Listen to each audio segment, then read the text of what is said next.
பல்லு வலின்னு சொல்லியிருந்தேன் இல்லையா, அதுக்கு ரூட் கனாலுக்கு தான் அன்னைக்கு ஈவினிங் கிளம்புனேன். நான் விளக்கெல்லாம் வச்சு ரெடியா இருந்தேன். அவரும் வந்துட்டாரு. பார்க்கறதுக்கு தான் அப்பாவும் பிள்ளையும். ஆனா வீட்டுல இது ரெண்டுக்கும் சண்டை விலைக்கு என்னால முடியல.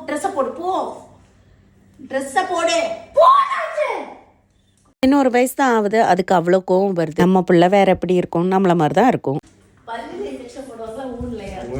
ஆனால் என்ன கோவம்னாலும் சரி, அது 5 நிமிஷத்தில் அதுவும் மறந்துடும், நானும் மறந்துடுவேன். ரூட் கனால் பண்ணி பல வருஷம் ஆகுது, அதனால எனக்கு அந்த ப்ரொசீஜரே மறந்து போச்சு. எங்கால லேட்டஸ்ட்டாக பண்ணியிருந்தாரா, அவருக்கு ஒரே சிரிப்பு. இவ்வளோ ஜாலியாக போகிறா, இன்னைக்கு என்னெல்லாம் காத்து இருக்குங்க மாதிரி. ஹாஸ்பிட்டல் என்ட்ராவேல இருந்த சிரிப்பு அந்த டாக்டர் ரூம் போனதுக்கப்புறம் இல்லை. நான் ரொம்ப பயந்தேன்ட்டு அவங்களும் இன்ஜெக்ஷன் போட்டு ஒரு 10 மினிட்ஸ் ரிலாக்ஸ் ஆகுங்க, அதுக்கப்புறம் பண்ணலான்ட்டாங்க. ஏன் கூட இருப்பானுங்கன்னு பார்த்தா அவனுங்க பிக்னிக் வந்த மாதிரி காஃபி டீ வாங்க ஆரம்பிச்சிட்டானுங்க. ப்ரொசீஜர்லாம் முடிச்சு நம்ம ஒரு ஆப்பிள் ஜூஸையும் குடிச்சிட்டு வீடு வந்து சேர்ந்தேன். நான் ஊர்லேருந்து வந்த பார்சல் ஓப்பன் பண்ணாலே நிறைய பேர் இந்த ட்ரெஸ் டீட்டெயில் கேட்டிருந்தீங்க. நான் இந்த வாட்ஸ்அப் நம்பரில் ஆர்டர் பண்ணி தான் வாங்குவேன் எப்பவும். இன்ஸ்டா பேஜ் இருக்குன்னாங்க, வேணா செக் பண்ணிக்கோங்க.